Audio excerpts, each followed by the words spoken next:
Apocalipse capítulo 1, versículo 9, diz assim: Eu, João, irmão vosso e companheiro na tribulação, no reino e na perseverança em Jesus, achei-me na ilha chamada Patmos por causa da palavra de Deus e do testemunho de Jesus.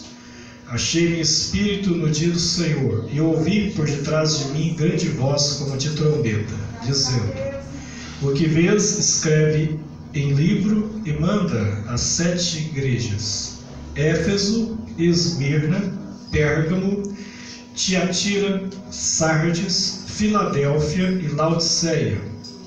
Voltei para ver com quem falava comigo, e voltando vi 7 candeeiros de ouro, e no meio dos candeeiros semelhante a filho do homem, com vestes talhares, cingido à altura do peito com uma cinta de ouro.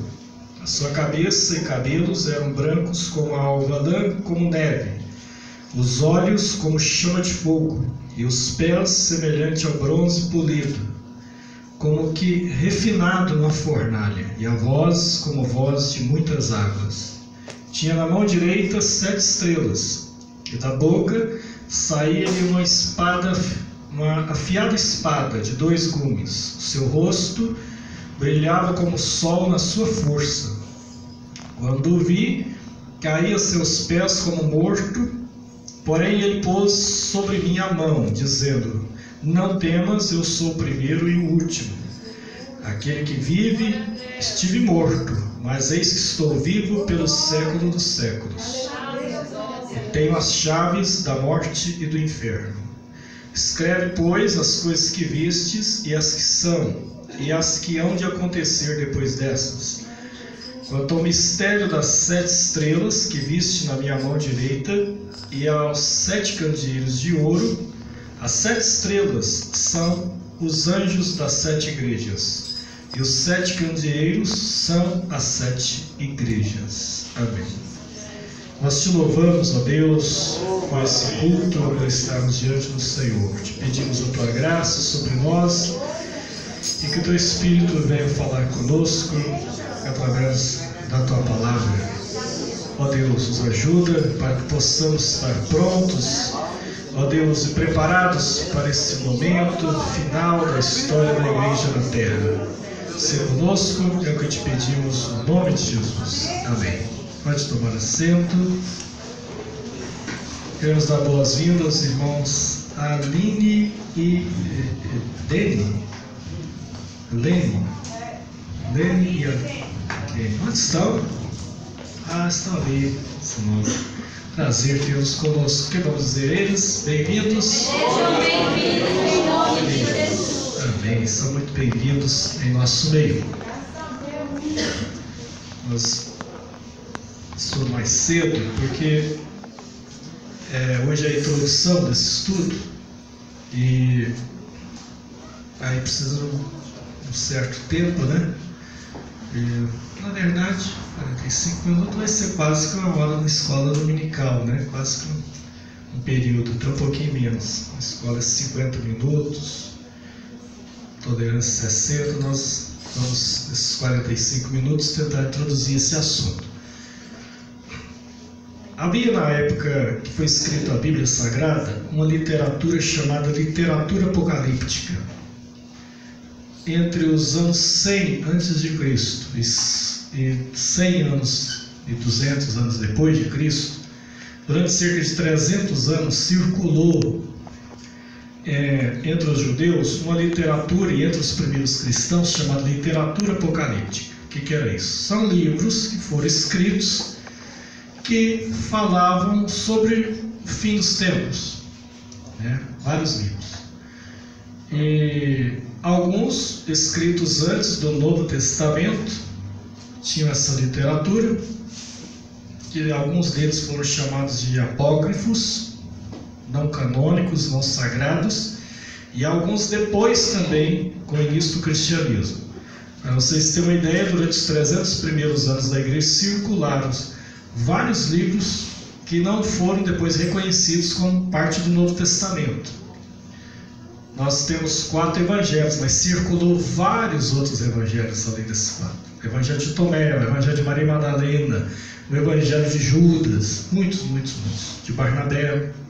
Mas o que foi reconhecido como canônico, como sagrado, foi somente Mateus, Marcos, Lucas e João. Atos, havia vários livros de Atos. Atos de Pedro, Atos de Paulo, Atos disso, Atos daquilo, mas somente o escrito por Lucas que foi reconhecido. Apocalipse também havia uns 4. Apocalipse de Paulo, Apocalipse de Pedro, e apenas um outro se chamava Sibila Cristã. Apenas o Apocalipse de João é reconhecido como sagrado. Então havia a literatura apocalíptica. E o próprio Apocalipse teve dificuldades de ser reconhecido, porque a leitura desse livro não é fácil. Quem fala que Apocalipse é fácil me ensina, porque não é. É um livro que você tem coisa literal, tem coisa simbólica ali, e não pode misturar e tratar o que é simbólico de literal, nem o que é literal de simbólico, e é o erro que muita gente faz. Oh, isso aqui é isso aqui mesmo.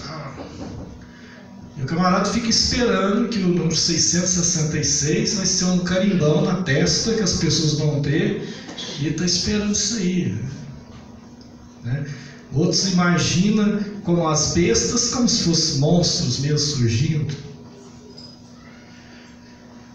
Então tem coisa que é simbólico, né? 144 mil não significa 144 mil exatos, né?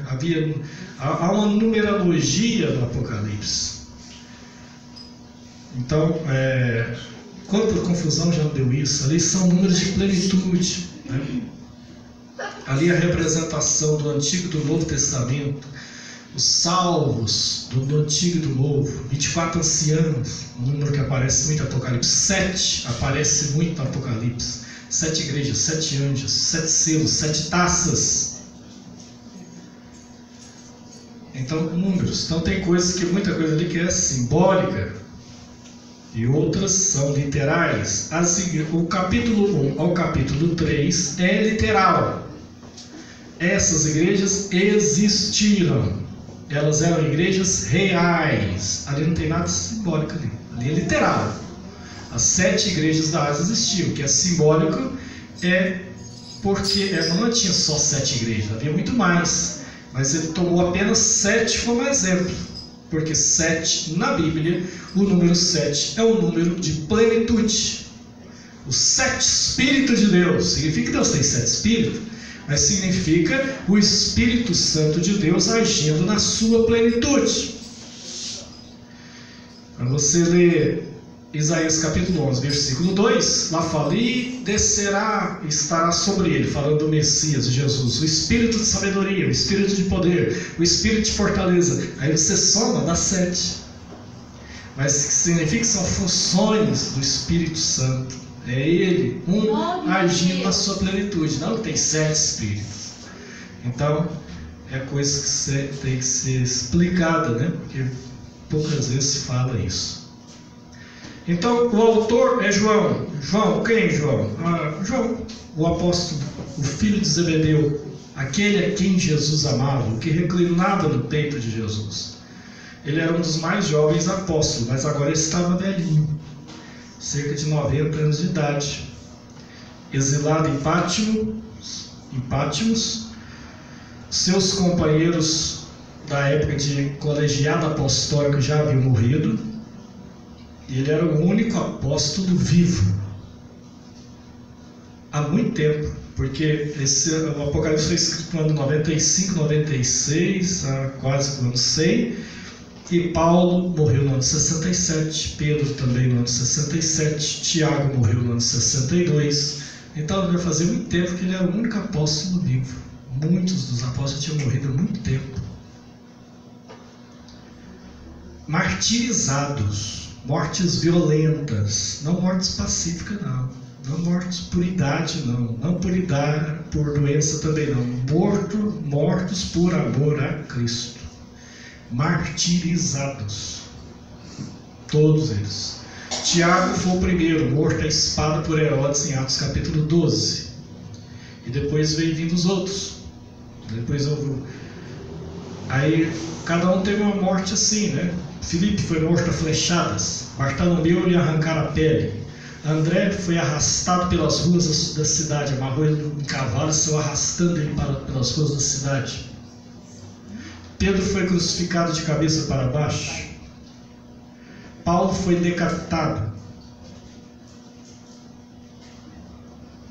Tudo assim. A tradição, não a Bíblia, a tradição diz que o apóstolo João foi colocado num barril grande com azeite fervendo. Aí a hora que tiraram ele de lá, extraíram, porque ele estava gritando, não tinha uma queimadura no corpo dele. Oh, glória a Deus. Glória a Jesus. E eles ficavam assim, vamos fazer o seguinte, que esse homem, manda o velhinho lá para a ilha de Patmos, lá ele morre.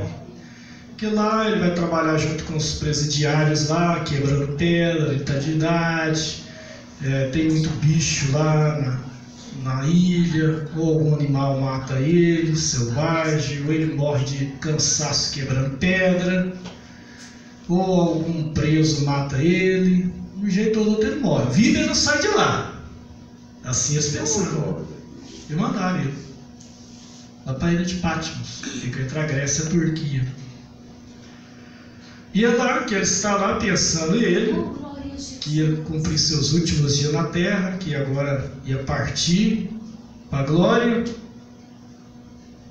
ou pela idade, ou poderia ficar doente, ou poderia alguém matar ele. Falou, daqui agora é para o céu. E ele está lá.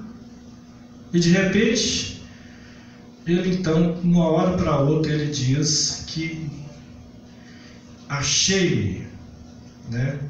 Ele chega a dizer em outro versículo anterior que foi no dia do Senhor, ou seja, foi no domingo, era o dia da ressurreição, que ele estava lá e de repente ele se achou em espírito no dia do Senhor, no domingo, e ouvi por trás de mim grande voz como de trombeta. Então ele é arrebatado em espírito. E a voz, ele não tinha, ele descreve com o que ele tinha na época. Se fosse hoje, ele descreveria como um som de um avião a jato, de um avião supersônico, um som de uma bomba nuclear, um som de uma coisa. Ele poderia usar qualquer coisa, mas naquela época não tinha nada disso. Então ele usa o que havia de barulhento na época. Então ele fala voz de trovão, voz de muitas águas, ele usa o que havia. Ele fala que uma voz como de trombeta fala por trás dele. Ele vira. E a hora que ele vê, ele não vê ninguém. A primeira coisa que ele vê é 7 candeeiros de ouro. Isso aí é muito significativo para nós. Quando o mundo procura Cristo, ele não vê Cristo, ele vai ver a igreja. Agora aí que está o negócio. Quando o mundo olhar para a igreja, ele tem que ver Cristo nela. Aleluia. João olha e vê as 7 candeeiros. E no meio dos 7 candeeiros, um semelhante ao Filho do Homem. A responsabilidade é muito grande, porque a gente vê hoje muita gente olhando para a igreja e não vendo Jesus. Como a igreja, como coletivo, ou seja ela individual. A maior pregação que existe não é aquele crente que diz, não, eu prego o evangelho dia e noite. E até é taxado como um chato de galocha. A maior pregação que existe não é aquela que é falada. A maior pregação que existe é quando o pecador olha em nós, vê o bom testemunho e ele lê o evangelho em nós. Essa é a maior pregação que existe. Ele fala, isso aí tem algo diferente. Glória a Deus.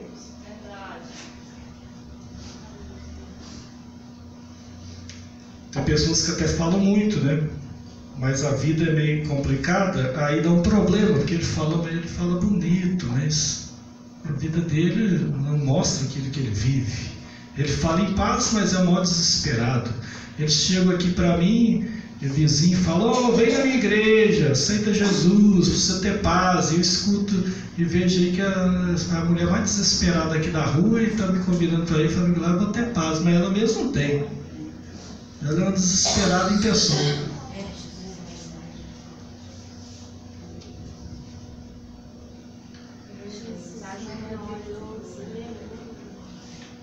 E aí ele começa a olhar a fisionomia daquele ser. Vestes talhadas, cingida à altura do peito com a cinta de ouro. Ele vê Jesus vestido como sumo sacerdote. É a posição dele. Hebreus diz que ele, tendo padecido por nós, sendo em tudo tentado, porém sem pecado, hoje intercede por nós como sacerdote, como sumo sacerdote. É isso que ele vê ali, ele vestido como um sumo sacerdote. Jesus, havia 3 ministérios no Antigo Testamento: profeta, sacerdote e rei. Até o rei, que era um cargo político, também era um ministério, porque o rei era ungido por Deus. Isso no Velho Testamento. Hoje não.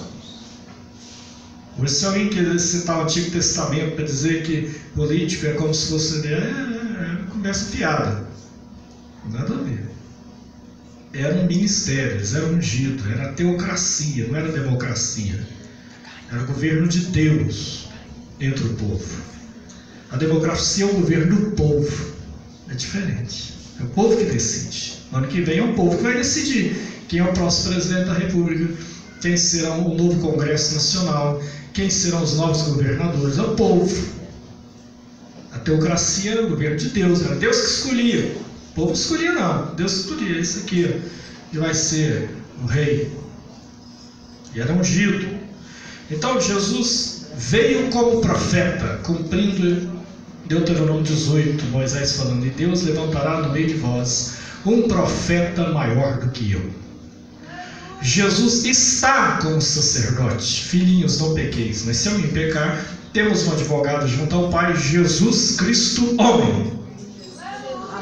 Mas ele virá como rei. Glória a Jesus. Apocalipse 19: "E vi um sentado sobre um cavalo branco, Glória a e Deus. na sua coxa estava escrito: Rei dos Reis, Senhor dos Senhores." Glória a Deus. Ele virá. Glória a Deus. Amém.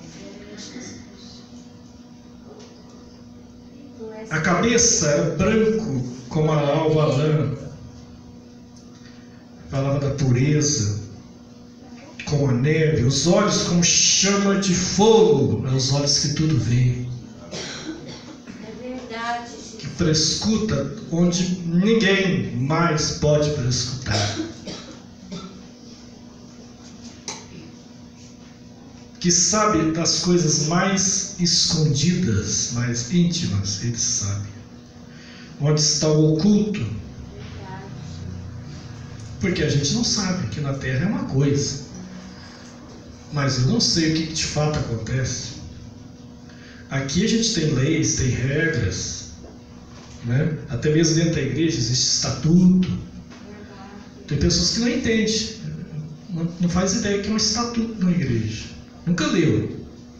Pergunta aqui quantos já leram o estatuto da Igreja Assembleia de Deus? Eu nem atrevo a fazer uma pergunta dessa, eu sei que a decepção é grande. Então, não faz ideia como que é as regras, o ordenamento da igreja. Ah, por que fulano foi disciplinado? Tem que ser, porque ele acha que é assim, pode disciplinar qualquer coisa. Ah, mas o fulano falou isso dele, isso dá para disciplinar alguém assim?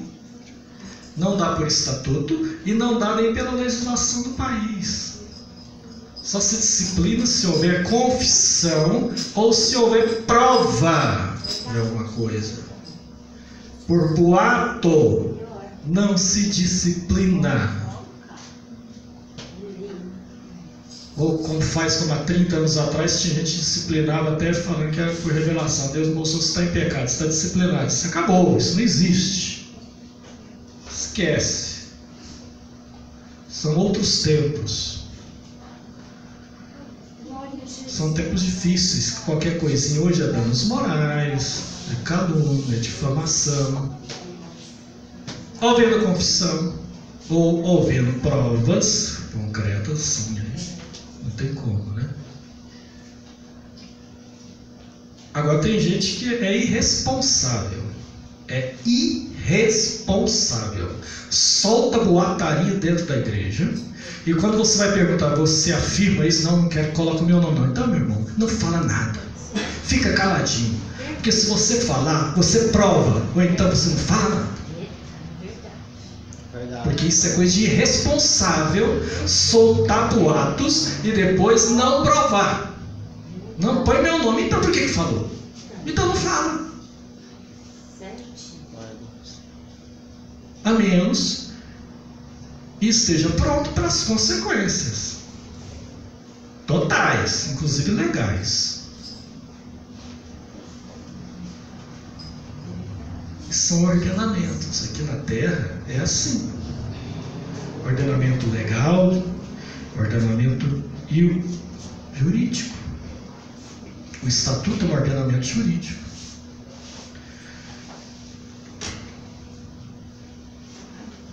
Agora, no céu aí é diferente. Com Deus aí é outra coisa, porque Ele conhece. É o olho de fogo. Ele vê. Onde ninguém pode provar, Ele fala, não precisa, eu já estou vendo. É verdade, aleluia. Você pode enganar aqui, lá você não engana. Com certeza. Oh, glória a Jesus. Você engana o pastor, você engana o círculo de oração, você engana o coral, engana o obreiro, você pode enganar todo mundo. Mas tem um negócio. O dia que a trombeta soar, seu nome não será lido.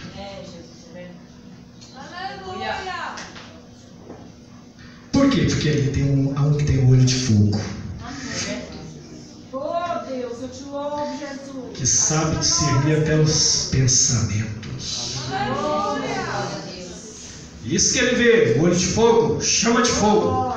Os pés como semelhante ao bronze polido, refinado na fornalha, voz como de muitas águas. Na mão direita, 7 estrelas. 7 estrelas na mão direita. A mão direita para o oriental, ela tem uma posição de honra. Até hoje, nos países africanos, daqueles onde a condição de higiene é terrível, não há nem esgoto sanitário, nem banheiros direito, eles cumprimentam somente com a mão direita. Com a mão esquerda é desonra cumprimentar uma pessoa no lar. Por quê? Porque a mão esquerda eles consideram como que ela pode fazer serviços inferiores, inclusive a limpeza higiênica. Então, a esquerda, a direita não.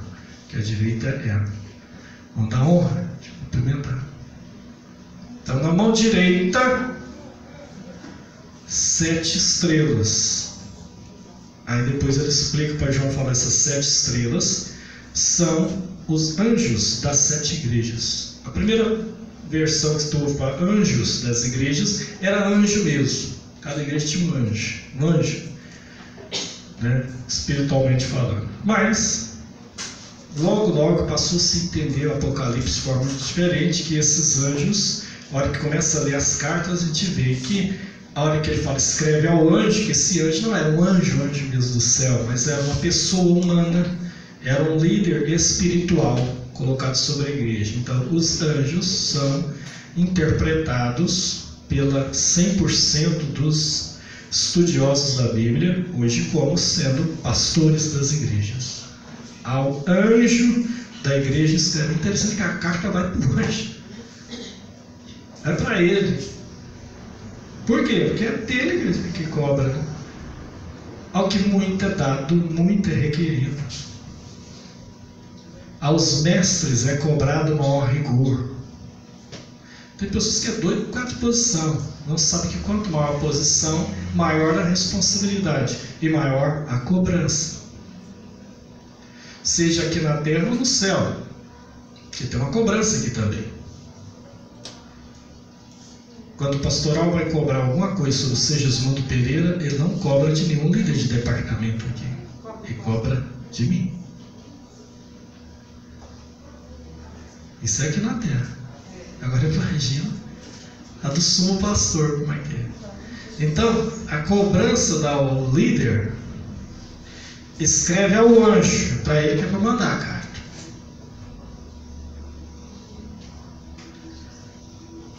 E é engraçado, por mais que a gente tenta descentralizar a figura do pastor, eu mesmo tento fazer isso, né? Falando, gente, descentraliza, mas tem coisa que não tem jeito, né? Não tem. Tem coisa que acaba aqui no fundo.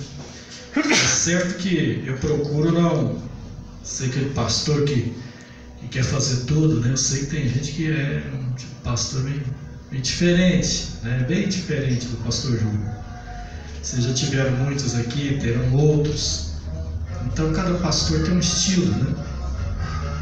Cada um tem um estilo. E geralmente a Bíblia diz assim, mudando o sacerdote, muda a lei. E realmente é, porque cada um tem sua maneira, né? seu estilo de liderar, de fazer. Uns são mais centralizadores, outros mais descentralizadores, né? Pastor e a esposa do pastor também, cada um vem com estilo, né? Tem a esposa de pastor, mas gosta de ficar mais no cantinho dela. Tem aquela esposa de pastor que gosta de ser, ela quer ser a porteira de dia do ciclo de oração, a regente do coral, tem essas também. Cada um tem um estilo, né? Dá aula na escola dominical. Assim como tem pastor que quer também entrar em diferentes. O fato é que, independente do estilo, existe a responsabilidade. Nas mãos estava ele, ou seja, os pastores estão nas mãos de Deus. Apesar da responsabilidade, tem que saber que também há sobre ele algo. Não é melhor que ninguém. Não é um ser diferenciado. É um membro do corpo de Cristo, é uma ovelha do rebanho de Jesus, mas a quem foi dado de conduzir outras ovelhas. É uma ovelha que conduz outras, sendo pastoreado pelo sumo pastor. Com dons dados por Deus. Aqueles que foram chamados por Deus mesmo. Aí ele chega e diz, olha, e ele caía aos seus pés como morto. Aquele tema que a visão, ele cai aos pés como morto. Ó, João caiu como morto. Ezequiel, em Ezequiel capítulo 2, quando tem a visão do Senhor, ele cai como morto. Daniel, no capítulo 10, cai também, como perde as forças do corpo todinho, e não foi nem o Jesus que ele viu foi o anjo Gabriel, que ele tem que tocar nele. Eu acho interessante as visões das pessoas hoje. Eu vi Jesus aí, conversei com Jesus, e ele sai assim tranquilo, como o Senhor viu. Jesus ele não teve nada, não, mas isso é diferente, você é uma pessoa muito especial, você é maior que Daniel, que Ezequiel, que João, porque eles não aguentaram não, eles acham que era mais pecador, eles viram e caíram como morto. Agora tem gente que fala, eu vi, Jesus fez. Mas igual o maluco que em 1980 apareceu lá no Ceará, a seita das borboletas azuis, apareceu em 79. Em 79, eu tinha 11 anos, mas saiu no Fantástico, na TV Globo, nos jornais, tudo na época. Ele, Jesus travou o mundo, vai acabar no ano que vem, vai vir um dilúvio, ó, dilúvio. Deus falou que nunca mais destrói a terra, mas ele falou que era dilúvio. Vai vir um dilúvio! Aí as mulheres vestiam aqueles roupão lá, azul, eram as borboletas azuis. E ele chegava e eles entrevistavam ele e falavam, vai ser no ano que vem, 1980 vai acabar o mundo, maio de 1980. E o povo lá vendendo propriedades e tal, o mundo vai acabar mesmo, eu vou vender isso aqui. E virou aquele negócio. Aí ele, não, mas como que você sabe que o mundo vai acabar? Repórter lá, né? Eu lembro, tinha 11 anos. A gente ficava até assim, vendo Fantástico da comida. Não, é porque Jesus apareceu pra mim e fez mesmo assim, não pra mim. Eu falei, esse Jesus é meio boy. E Jesus apareceu e fez mesmo assim para mim. Em 1980 o mundo acabou mesmo, mas para ele morreu em 80. Esse homem, fundador, morreu em 80. Eu acho que ele esqueceu de revelar o detalhe, não era o mundo ia acabar só para ele. E aí acabou, não existe mais essa seita, que era uma profecia falsa, né? E aí, então, a questão de essas visões, né? A nossa visão tem que ser centrada em Jesus também. Houve uma época que estava havendo quase um culto aos anjos na igreja, a anjo mesmo. Indo para os anjos, pregador falando, né? A voz toda impostada. Quantas vezes vi isso? Até pregadores dos Gideões. Senhor, põe um anjo ali naquela porta. Eu já determinei. Aí tinha uns que eram humildes, pediam para o Senhor pôr. Agora tinha uns que eram menos humildes, falavam: eu já determinei que um anjo venha para cá, mas outro ali. Esse era poderoso, hein? Pelo menos ele falou que ainda pediu para Deus. O outro não, ele falava que já estava colocando anjo, dando ordem para os anjos. É absurdos que surge. Mas aqui é uma visão de Deus. Ele cai, ele põe a sua mão e diz: não temas, eu sou o primeiro e o último, aquele que vive, que estive morto, mas estou vivo pelo século dos séculos e tenho as chaves da morte e do inferno. Escreve as coisas que viste. Primeira coisa de falar, as que são. Então tinha coisa no Apocalipse que estava acontecendo naquela época. E as que hão de acontecer depois. Então, tem coisas no Apocalipse que já aconteceu. Tem coisas no Apocalipse que estão acontecendo. E tem coisas no Apocalipse que vão acontecer. Isso é muito claro aqui. Então ele escreve as que são e as que vão acontecer. Porque naquela época já estava acontecendo algo profético, que era o Império Romano.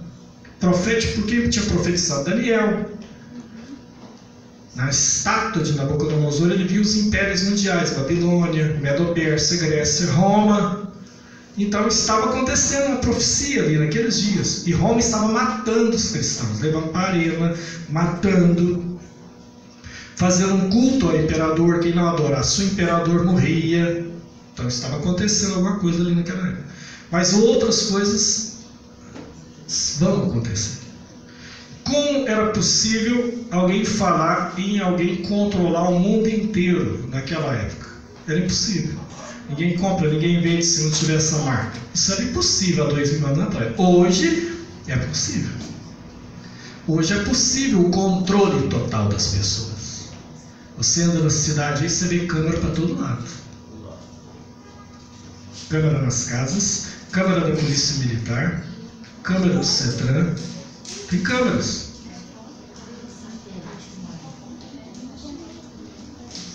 Você acessa o Google aí, você vê a sua casa aí, você vê as pessoas andando lá.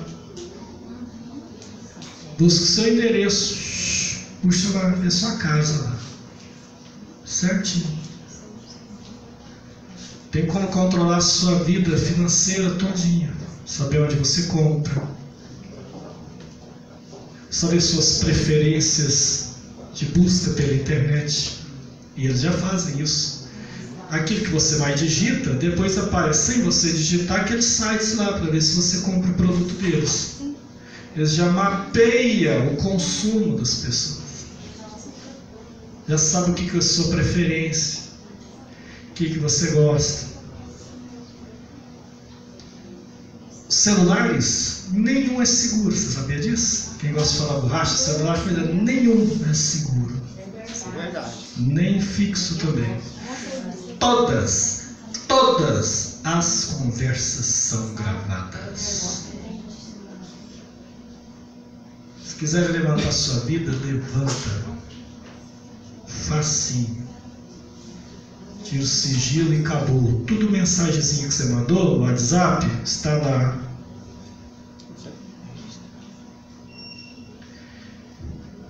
Tem pessoas que não têm a mínima noção, né? de usar as coisas. É tudo controlado. Hoje é possível Apocalipse 13 cumprir. Naquela época não, mas hoje é.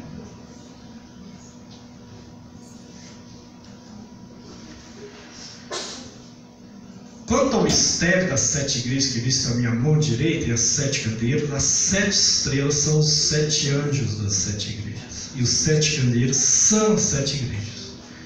Éfeso, Esmirna, Pérgamo, Tiatira, Sardes, Filadélfia e Laodiceia. Cada uma dessas igrejas tinha uma característica. Cada uma delas recebeu exortação e elogios. Teve uma que recebeu só exortação. Teve uma que recebeu só elogio. E a maioria delas recebia um elogio e uma exortação. Como a primeira aqui, Éfeso.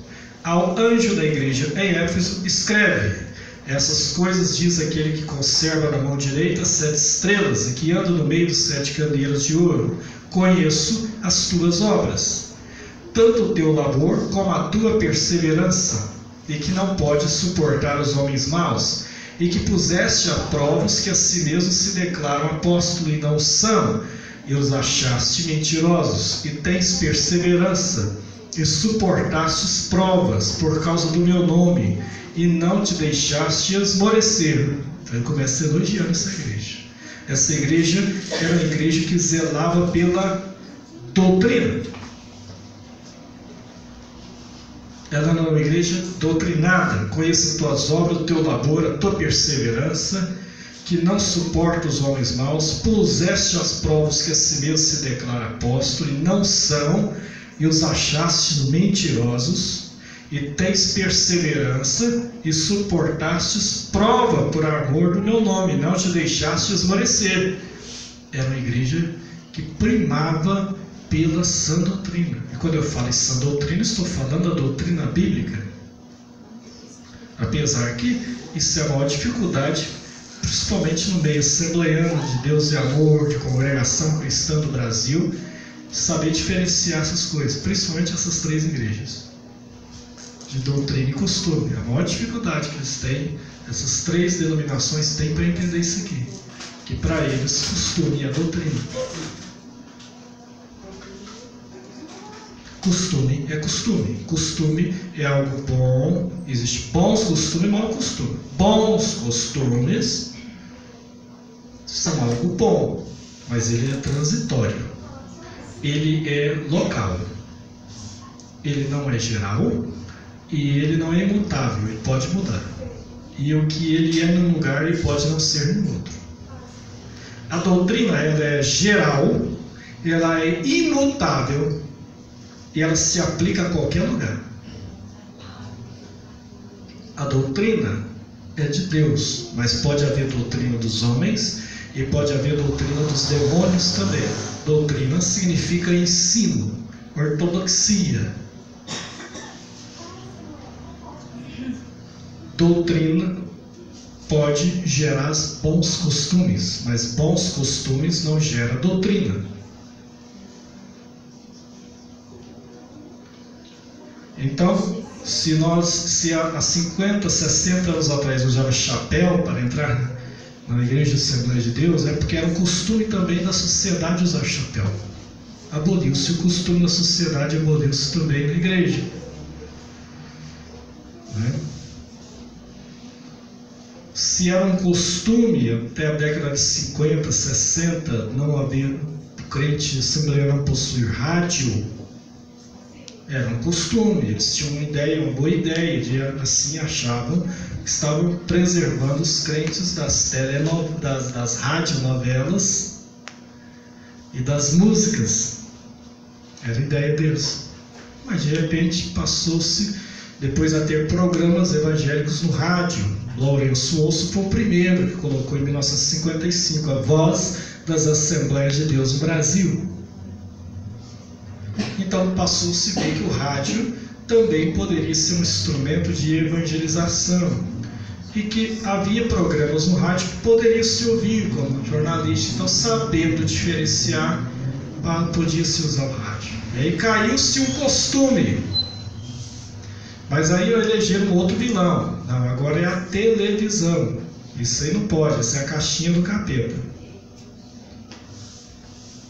essa aí não tem jeito. E aí era a televisão, o pessoal era disciplinado por comprar, disciplinado por televizinho, por ter visto na casa do vizinho, disciplinado por ter passado na rua e olhado num bar. Era a televisão. Mas as coisas foram mudando. De repente, Bernardo Johnson põe programa na televisão, missionário assembleiano.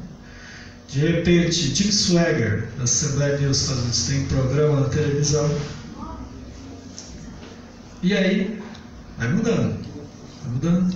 De repente, a televisão deixa, em 1989, oficialmente, dentro da Convenção das Assembleias de Deus no Brasil, deixa de ser proibida. Foi um costume. O cabelo nas irmãs, né? Não se aparava pontas. Para a ponta era disciplina. Aqueles cabelos longos. É engraçado que os crentes andam na contracultura do mundo, né? Porque há 20, 30 anos atrás, qual que era as modas? A moda era cabelo curto. E as crentes era aquela luta, querendo cortar cabelo, porque a moda era cabelo curto. Aí virou, aí acabou-se essa proibição. Hoje você vê o contrário, as meninas e as mulheres não têm cabelo maior que as igrejas. Porque agora a moda é cabelo longo. E aí muitos fazem o contrário. É um negócio que não dá para entender. Bom, mas eu sei que, usando a interpretação de Coríntios, é claro, onde Paulo fala em tosquiar, que é diferente de aparar pontas, né? Tosquiar rente à nuca, era rapar, como as prostitutas em Coríntios faziam. Aí você vê a questão da interpretação, até que se entendeu. Isso aí foi um custo e o Deus nos acuda. Esse é o costume, que geralmente pega mais pro lado das irmãs, né? Pouco pro lado dos homens. As mulheres que sofrem mais. E doutrina? A doutrina é o que está e que não muda. A doutrina da salvação, a doutrina do Espírito Santo, a doutrina do batismo do Espírito Santo, a doutrina do batismo em água, a doutrina da Santa Ceia, a doutrina da volta de Jesus. Isso é doutrina, isso não pode mudar. Mudou isso aí, é heresia. É por isso que nós chamamos os testemunhos de Jeová de hereges. Por quê? Porque eles mudaram a doutrina. Qual doutrina? A doutrina da Santíssima Trindade. Qual doutrina? A doutrina da divindade de Cristo. Qual doutrina? A doutrina que o Espírito Santo é Deus. Eles mudaram isso. Então é uma heresia. Mudou uma doutrina sagrada. Nós dizemos que o Espiritismo é herético. Por quê? Porque o Espiritismo coloca coisa que não está na Bíblia, que o homem morre e volta, reencarnação. A Bíblia não dá apoio para isso. É uma doutrina diabólica, é uma doutrina que não está na Bíblia. A reencarnação é uma doutrina tipicamente diabólica.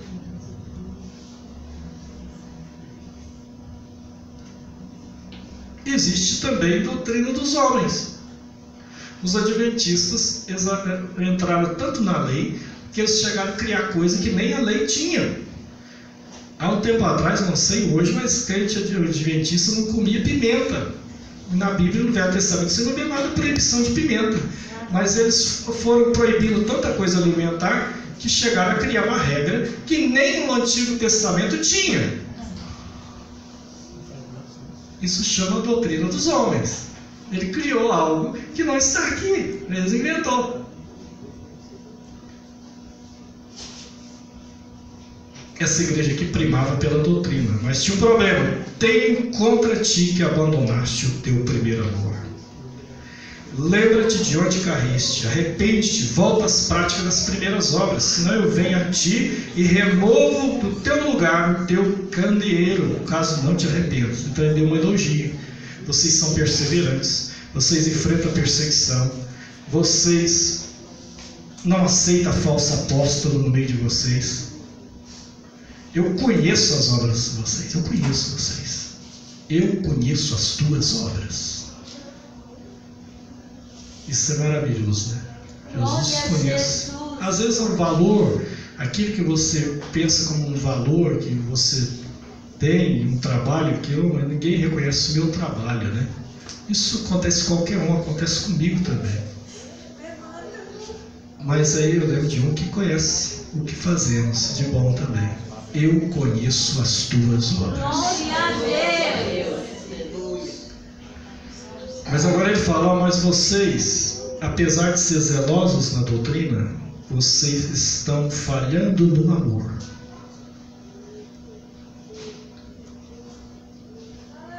Vocês abandonaram o primeiro amor. Seja o amor a Deus ou o amor ao próximo. Agora, o amor a Deus é demonstrado pelo amor que eu tenho ao próximo. Sabia disso? Deus escolheu ser amado do próximo. Glória a Jesus. É o que João fala. Se você diz que ama a Deus que nunca viu e não ama quem está do seu lado, você não ama a Deus coisa nenhuma. E como você ama a Deus que você não viu e não ama quem você está vendo todo dia. Ele fala, lembra, volta a praticar esse amor. Arrepende-te, volta às primeiras obras, porque senão eu vou remover o teu candeeiro. Ontem, dia 31 de outubro, comemorou-se no mundo inteiro a Reforma Protestante. 500 anos exatos da Reforma Protestante. 500 anos. Aí o pessoal quase que endeusa o Martinho Lutero e fala tal. Esquece que lá na Alemanha o candeeiro foi removido do lugar. Sabia disso? Lá é um exemplo de um candeeiro que foi removido do lugar.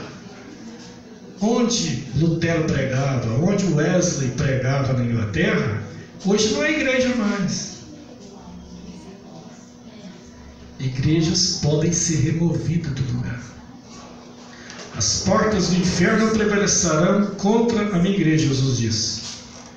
Contra ela no sentido total. Mas igrejas individuais podem ser removidas do lugar. A Europa, que enviou missionários para evangelizar nós aqui no Brasil, na América Latina, hoje precisa de missionários. Mas foi eles que mandaram os missionários vir nos evangelizar. Hoje a coisa está tão feia lá, que agora a gente tem que mandar para lá. Porque lá é o secularismo, a sociedade ateia.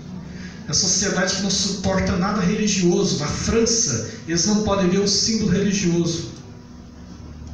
Eles são secularistas.